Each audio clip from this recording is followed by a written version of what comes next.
Should companies care about your hopes, dreams, aspirations, desires?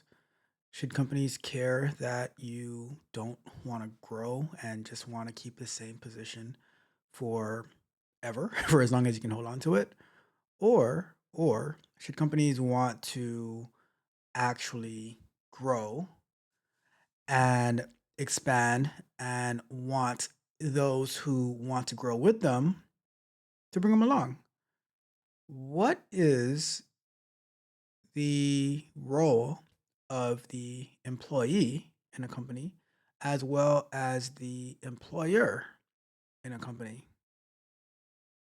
And I want to talk a little bit more specifically about QA, quality assurance, quality engineering, quality testing, whatever related to quality, because I think that me being in QA since 2009, I think there is a mentality that has plagued the QA industry.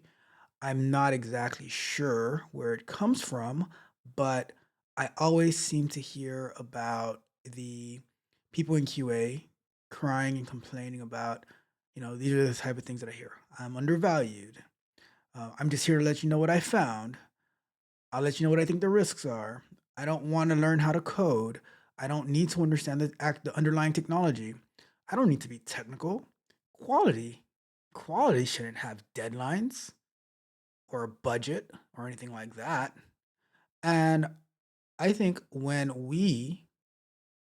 I say we, I mean people in QA as a whole, approach the job, the role, the company, the employer or managers with that mentality, then they and in fair and I agree with the response is like, okay, well, if you do not want to grow and get better with us, then we will find people who want to do it.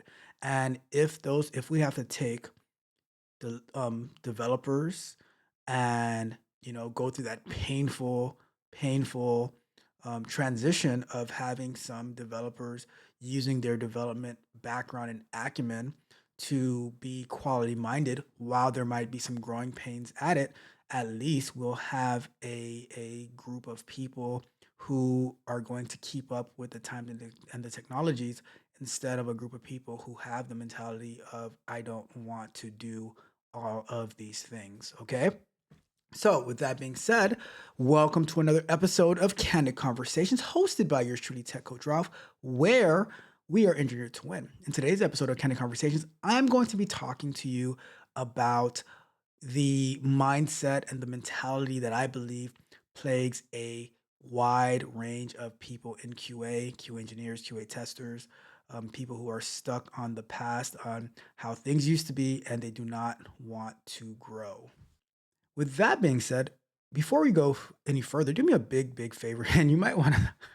I gotta ask you to do this now because at the end of this video, you might not really enjoy or appreciate what I have to say. When I ask you to like the video, share the video, subscribe to the channel, hit the notification bell so you can know every time that we go live and drop new content.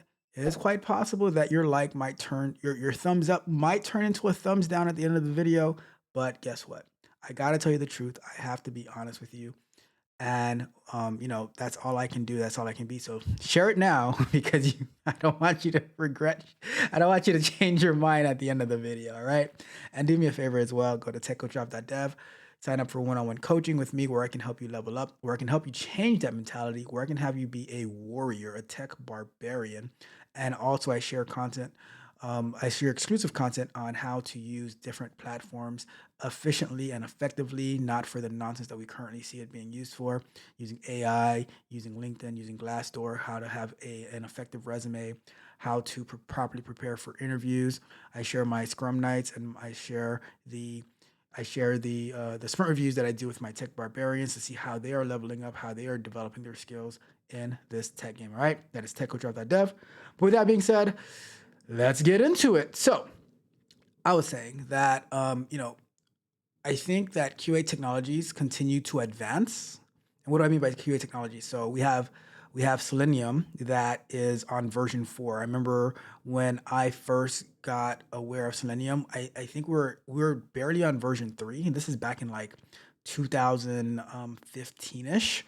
2014, 2015, I started learning more about Selenium, and because I was trying to do mobile testing, which it was kind of shaky at the time. But then, but now, if we fast forward, we have the Selenium grid. We have Docker images that can start up a Selenium grid. We have AWS having, and this there was there this did not exist back in 2012, 13, 14 when I got started in automation. But we have the AWS device farm where you can use that as your Selenium grid if you wish. Um, you know, all these different platforms that are available. I remember back in the days we had Browser Stack, maybe Sauce Labs, but there's all these QA technologies. We have Playwright that just recently came out. We have Cypress, so many different other automation platforms, QA platforms. We have Report Portal. We've covered all this on this channel, right? Report Portal for QA metrics. You have the CI/CD pipelines that you can integrate your testing into. So many different things, right?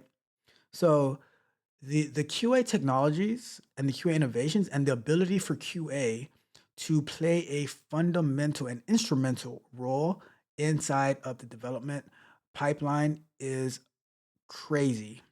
How much value you could actually bring to your team. However, it really saddens me to say this because, like, maybe it's just me, but it saddens me to say this. But from what I see out there, the mindset of QA has remained in a probably a 2006 mentality when it comes to testing. Now, I know some QA engineers who are absolutely extraordinary in the way that they think and they think critically, but I must say and I say we because I am part of that group, are part of the minority. What I see all over the place is people just want to be stuck in what they are accustomed to, what they learn. And the sad part about it too is the places that they go to get training to do quote unquote quality assurance is they're also teaching that mindset of the old days where there's no innovation involved, and it's just like manual testing, manual testing, manual testing, where honestly, like, manual testing will forever be needed, but today manual testing is just a gateway to more sophisticated forms of testing. And what do I mean by a gateway? So honestly, I use manual testing to understand the system so that I can actually figure out ways to automate. Just the other day, like we've been building out a new application, a new system at my company, and we were not sure how we are going to approach automation. And I was like talking to one of the developers. They said, you know what? This is the what I've been noticing, and this is like what I've been having to do manually for the past few weeks now that we've been working on this. And this is how I want to approach automation. And they're like, yeah, I think that's going to be a good idea. I think that's going to work, and we're going to leverage existing systems and that we have in place, existing automation, and we're going to build upon that. And then in another meeting, I expanded on that to some more of our engineers, saying, this is what I'm thinking about doing and moving these things this place. And they say, yeah, you know what, that's great, let's go ahead and do it because we need it, because we need to make sure that we are testing our systems properly. So so with the reason I share that is, that is the mindset that companies, employers, managers, engineers are looking for. I think one of the most discouraging things that I see in QA is that, sad for me to say, because I am a QA engineer. I started as a I started at a company in 2009 as a web QA analyst, making $38,000 a year. Right now, we're just about to head into 2025. Almost 16 years later, and I've been in all parts of QA, different industries, and I have you know pushed forward and innovated so many different ways that we can use QA tools and libraries and stuff like that. So it pains me To say that, from what I see on different forums, LinkedIn, Reddit, speaking to people, is that a lot of QA people, they want to be babysat. They want the QA manager, they want the engineers to babysit them instead of leading the way on quality and innovation and success. They want to be babysat. They want the developers to tell them what to do, what to look for, and they just want to have their QA wants to have their little checklist of, I'm going to check this box, this box, this box, this box, instead of not having that box, that of, this is exactly what I'm supposed to do, and say, all right, you know what? I'm part of the team. What does it take for us to be successful? What does it take for us to push this software out? As a QA engineer at one of the companies that I worked at, I saw gaps and flaws in the system that we were operating in. And I said, you know what? Because of the severity of this project that we're working on, we were having trouble with the team that was supposed to be deploying our applications. They were just inefficient to us, because we had to move fast, and they just didn't move as fast as we needed. So I'm like, you know what? I learned the I learned the deployment process. I learned how to connect to these different servers via SSH and stuff like that. I learned the commands to do the deployment, whether we're deploying containers. I learned how to connect to these AWS environments to do these deployments. I learned how to use Docker. I learned how to use Rancher. I learned all these things. Why did I learn that? Was that my job? No, it wasn't my job. It wasn't my job. But why did I have to learn it? Because while I wanted like our team to be successful, but I also wanted to expand my horizon. I also wanted to dive deeper into these different technologies so I can have a better understanding of what the hell was going on. See, and I think the part of the problem that a lot of us have in this QA industry is that we are one of the few roles that we're so focused on. Well, this is my job. My job is just to report what I find. My job is just to say these are the risks that I see associated with it. My job is to say the quality, and I shouldn't have deadlines and stuff like that, because I just, I'm on my high horse of quality, quality, quality. And I'm like, no, I like, for me, it, I believe your number one goal, if you want to be successful, if you don't want to be replaced, because you will be replaced. If you are staying stagnant and not moving forward, you will be replaced. Or if not, then if the company does not want its employees to move forward, to grow, then the company will be replaced. But my goal in whatever company that I'm going to, my personal primary goal is to learn, is to figure things out, is to push my critical thinking skills. Like, well, you know what? This is like, I absolutely love finding problems, running into problems. Okay, what kind of monster are you that you enjoy finding problems? Well, I'm the type of monster that when I see a problem, I see a learning opportunity. Do I get excited when I find a bug? No.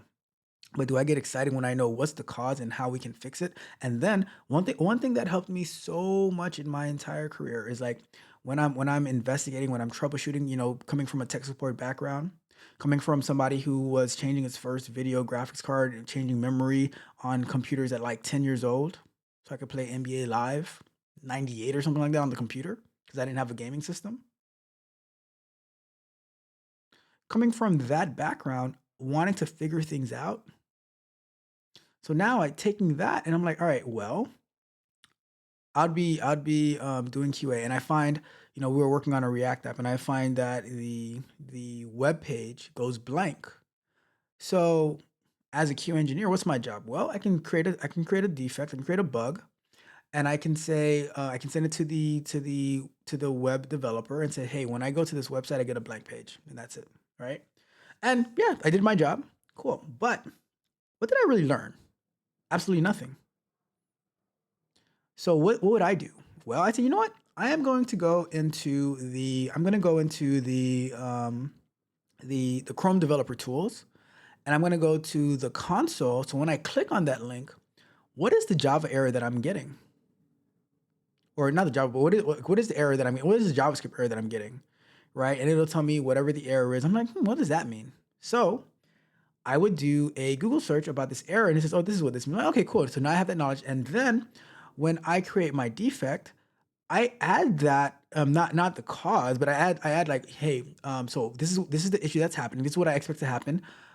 When I'm doing some investigation, I found this error message popping up, so that the developer knows that I did some research to see what I saw, and if that's the reason or not, maybe not. But then they see that number one, I actually went the extra mile to look to get some a better understanding, and a lot of times that's what the problem was, and that means they get to fix it a lot quicker instead of going on a treasure hunt to see what's going on. So now we all win. I get to learn.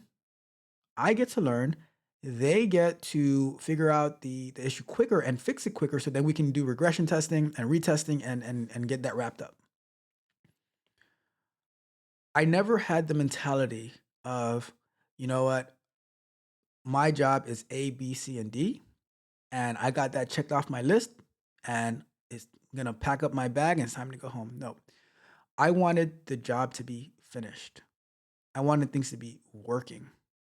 So I've never ever felt undervalued in any role that I've done.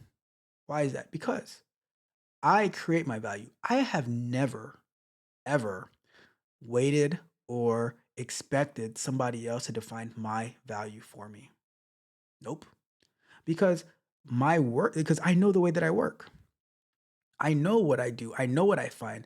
I know how I help things go faster. I know how I identify the risk. I know how I give. Not only do I identify risk, I also identify ways that we can mitigate those risks, how we can avoid falling into some certain traps. And then on the times that we do run into an issue or we fail for whatever reason that it might be, also being able to like, all right, let's analyze it. What do we do wrong? What can we do better?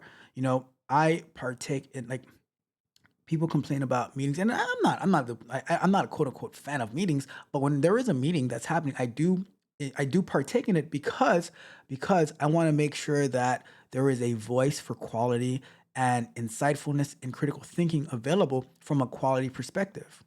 And I think that a big portion of the times, the reason that people in QA feel undervalued because they don't participate.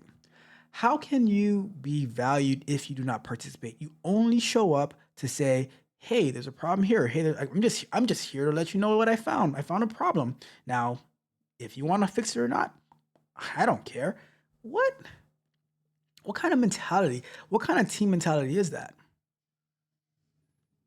You know? Or I don't want to learn how to do automation. That one is a crazy one to me. I just want to do manual testing. Well, you know what? If you just want to do manual testing, what about if you just go do manual testing at home? Go search on Amazon or Walmart's website, and you know what? You do manual testing over there because look, companies are looking to innovate and to move forward.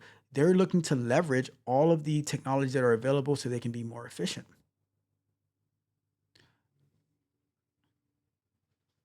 So if you are not looking to grow, then companies are looking to grow. No one wants to stay stagnant. You know, another thing that to me is really, really huge is understanding the technology that you are working on.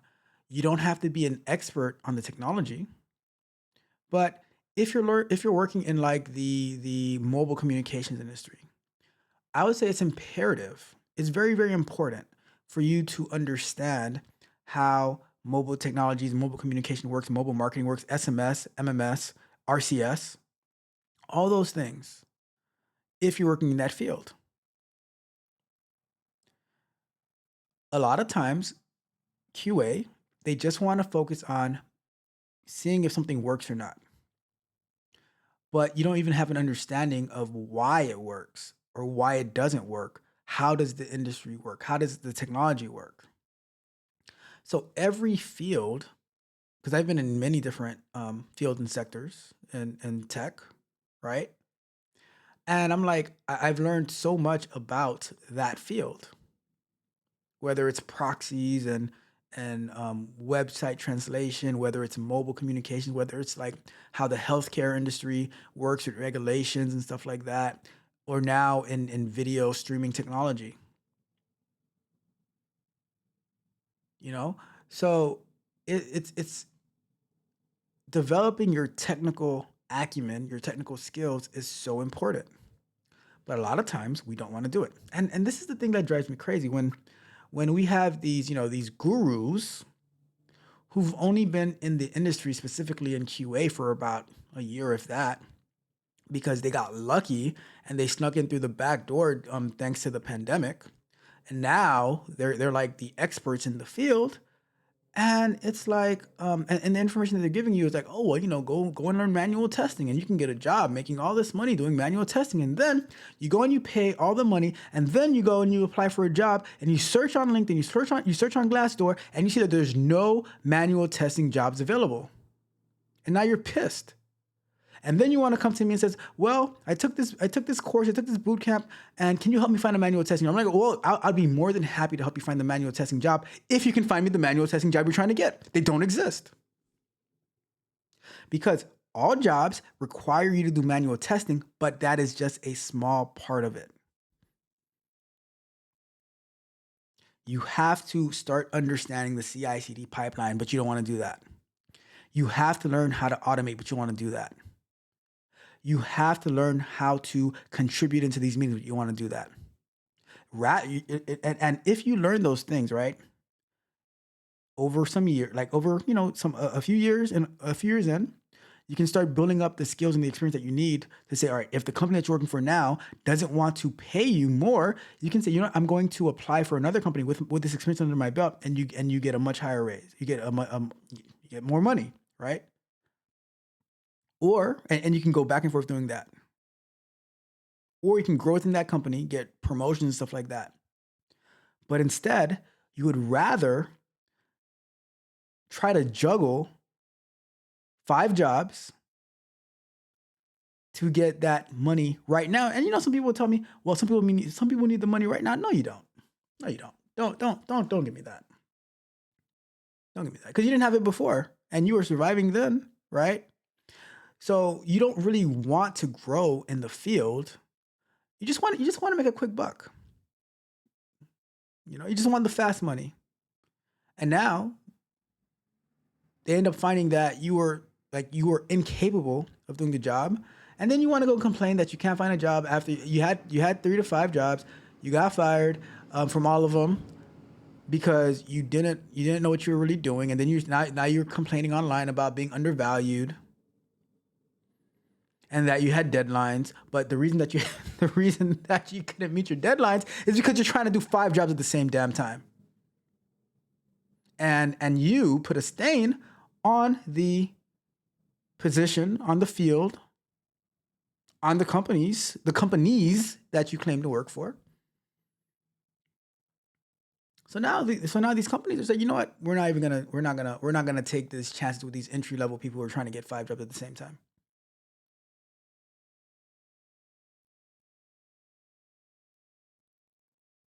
Can I blame them? Because you're taking the job as a joke. Oh,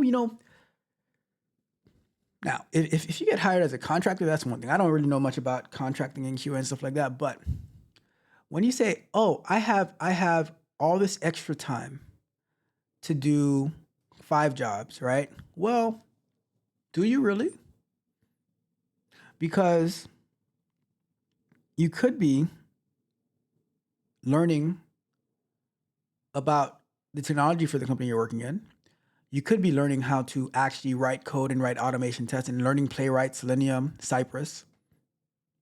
and showing to the company. And because I'll tell you this, right? If let's say you are able to find that one manual testing job, right? And at your company now, you're like, well, you know what? Because just think like this mentality never actually made sense to me, right? When people say I've been working in manual testing for 2 years now, and I got laid off, now I want to learn playwright. What can I do? I'm like, dude, or do that. If you're a lady out there, I'm like, what? Why on day one? Why on day one of working at that company did you not actually start to automate the flows that you're working on? Because even if it's not official for the company, but it just makes your own life easier. So so not only is that you can start running your automation tests locally to get some fast checks, you're also learning how to do automation testing. So that's why, like, when my friends are like, "Oh, you're so mean and stuff like," that, I'm like, I don't like, but it's your fault. Like, why didn't you learn it? Why didn't you learn something? And then once you do that, you're like, so now when you're coming up for your reviews, if you're doing one-on-ones, you tell your manager like, "Oh, I've been learning automation testing. I've been using these automation tests to check all these little things on a daily basis." And they're like, "Wow!" And I implemented, I installed Docker locally. I implemented Report Portal to send all the reports and stuff like that. And you show something amazing. So now they're like, "Oh, I have my eye on you." It also is a resume booster. But if the worst resume that I can see, and I don't know how these job stackers do their resume, but let's say on your resume you have 5 QA jobs all concurrently, and they all say the same exact thing. I'm like, okay, this person is practically useless for me. I did manual testing at company A. I did manual testing at company B. I did manual testing at company C. I wrote test cases at company A, B, and C. I'm like, okay, you didn't do anything special. See me like if I am hiring somebody, I want somebody special. Somebody who I don't have to like who's going to go out there and they're going to be innovative. They're going to think critically.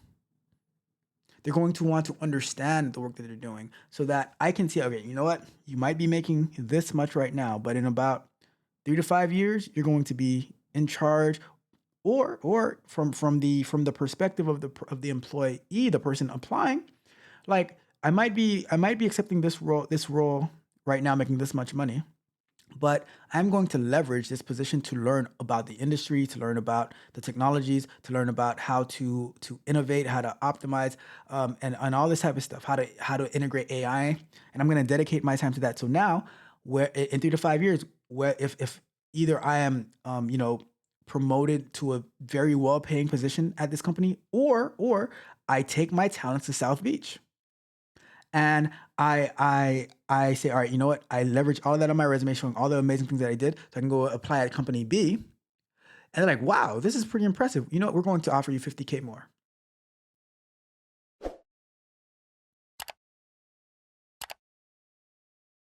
Because how long, how long can you sustain working all these different jobs and not learning anything? Because I'm telling you, once the next wave comes around, you're gonna drop all of them. You're gonna go take another boot camp, and now the money that you made working those 3 jobs is gonna go all the way towards paying those boot camps.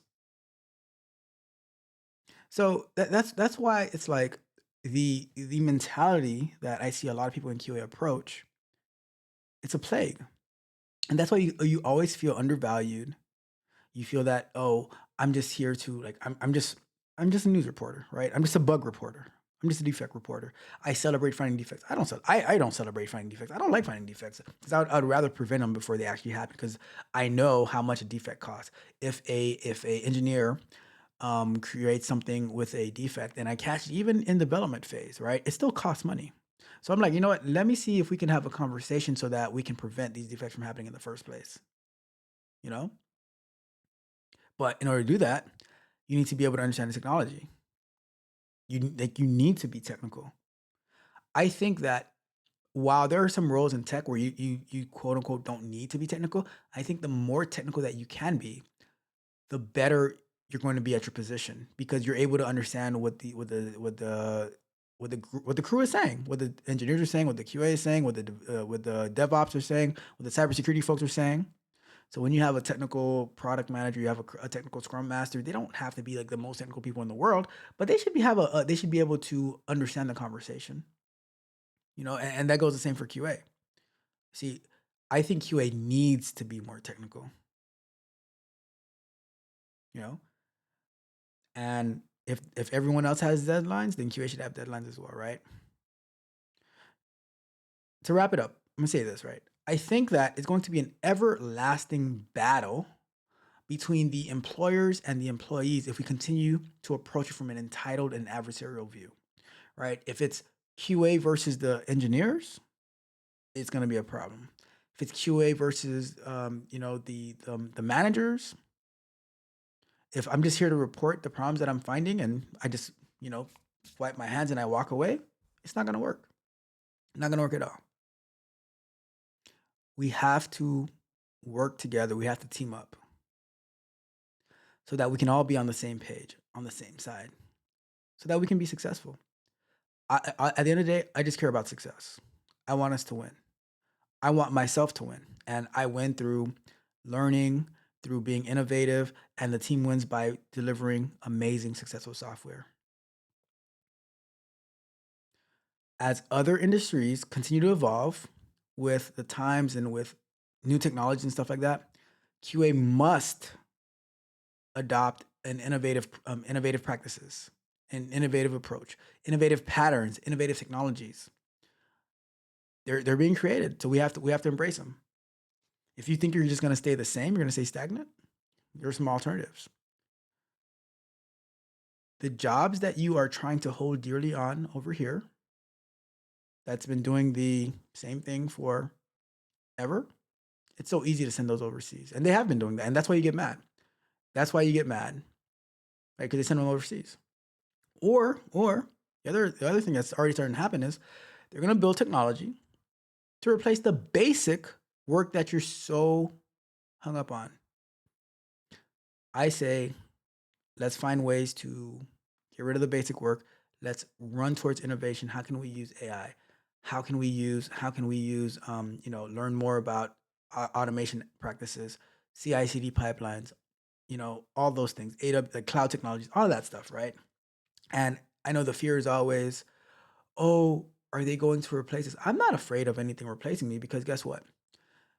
The more efficient that we can be, the more opportunities that we can create, the more companies, the more businesses, the more QAs that you're going to need. But you might have like, wow, there might have been 100 QAs working for one company.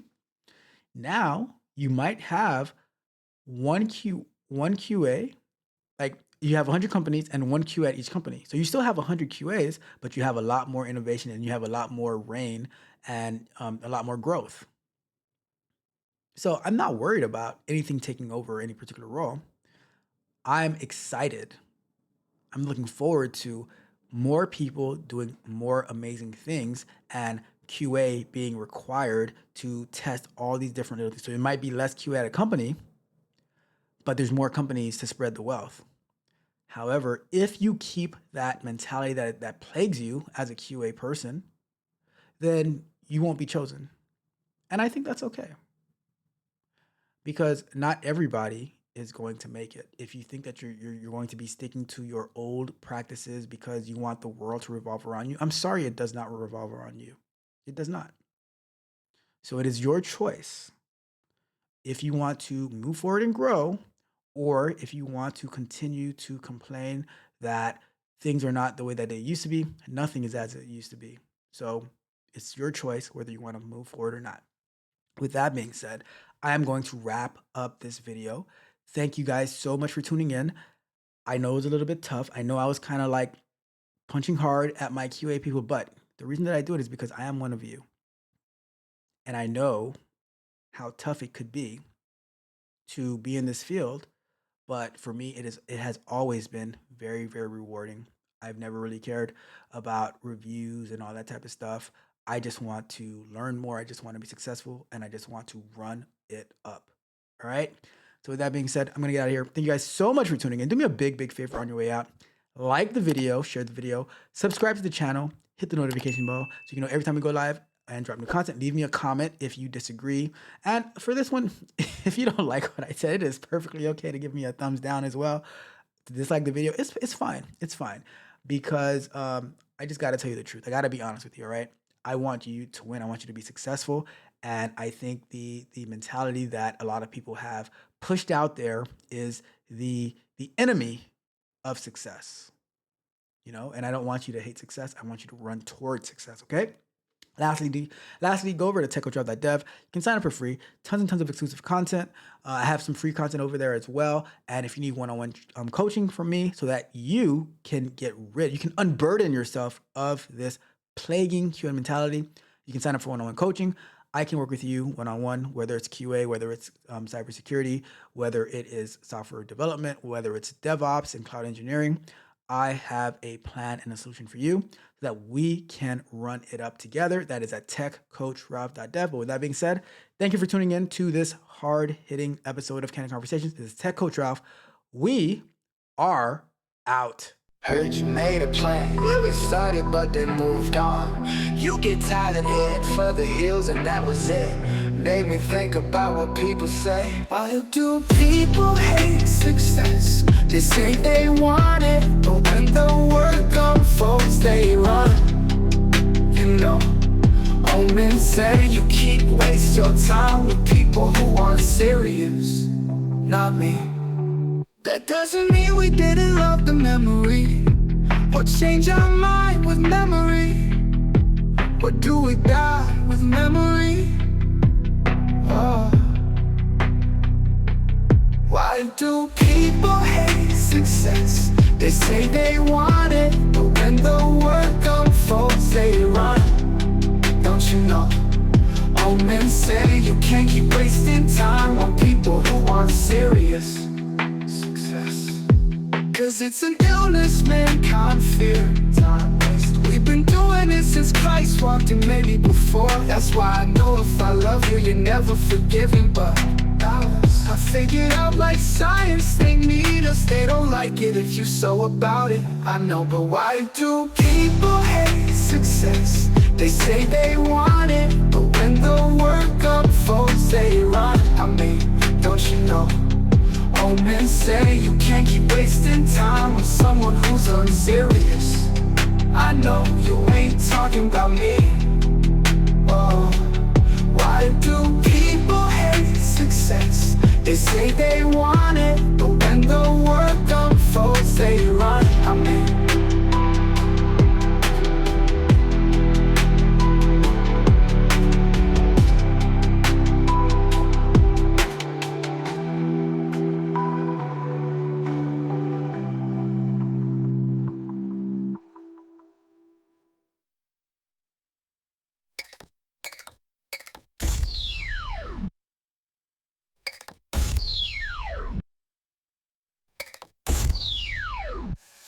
people hate success, they say they want it, but when the work unfolds they run.